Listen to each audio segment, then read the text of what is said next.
Ćao svima, ja sam Helena Bakić, psihoterapeut u oblasti geštalta i transakcione analize u edukaciji i radim pod supervizijom, kao i apsolvent na Filozofskom fakultetu u Banja Luci na odsjeku psihologije. Zajedno sa Bojanom Blažević radim na programu za Blistaj u sklopu životnog ateljeja i danas ću da vam pričam o postavljanju granica koji je jedan dio našeg prvog modula u sklopu paketa za Blistaj. Kada govorimo o postavljanju granica, postoje granice koje postavljamo prema sebi i prema drugima.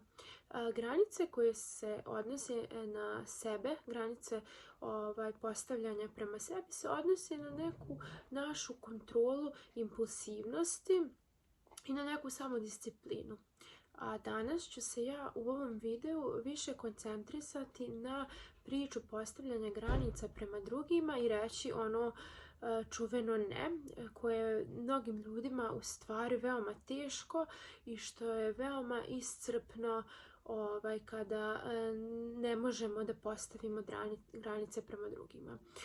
Počet ćemo od toga kako nastaje uopšte ta nemogućnost osobi da postavi granice prema drugima i vratit ćemo se negdje u djetinjstvo gdje se to najčešće i uči. Ovo se dešava kod djece koja imaju roditelje koji su ili pretjerano rigidno strogi ili roditelje koji su zanemarujući i ne posvećuju baš puno pažnje svojoj djeci. Dolazi do toga da djeca zaključuju da vrijede i da mogu da dobiju ljubav samo ako ispunjavaju neke uslove koji roditelji nametnu, da li će to da bude da imaju dobre ocjene u školi ili neki drugi uslov. I to je nešto što mi u transakcionoj analizi nazivamo ja nisam ok, ti si ok. Takve osobe imaju doživljaj niže vrijednosti u odnosu na druge ljude i one smatraju da će da ih drugi vole i da će da budu sa njima i uz njih samo ako im udovoljavaju. I ove osobe često prelaze preko mnogih svojih i kapaciteta i želja kad je u pitanju udovoljavanje drugih ljudi. Reći ne je veoma teško, ali je moguće naučiti postaviti granicu u odnosu na druge i treba da imamo na umu da je to veoma dugačak proces.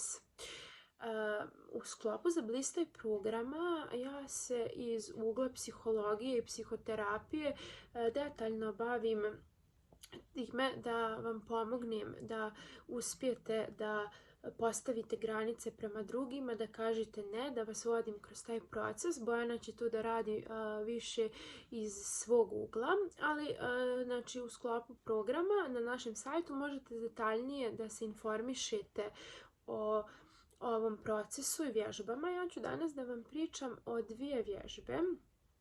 Jedna od njih je da stanete pred ogledalo i da zamislite neku situaciju ili neku osobu koju hoćete da kažete ne ili da joj postavite granicu i da to ponavljate nekoliko puta.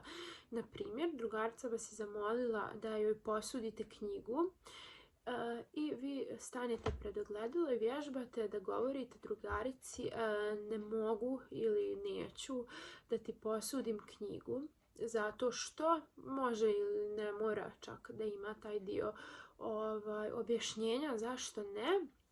Ali ovo je veoma značajno jer iako nemamo pravu konkretnu osobu ispred sebe koju govorimo ne, veoma je važno da mi vidimo naš odraz u ogledalu i da naš mozak ima sliku i da se stvori taj osjećaj da mi u stvari možemo da kažemo ne.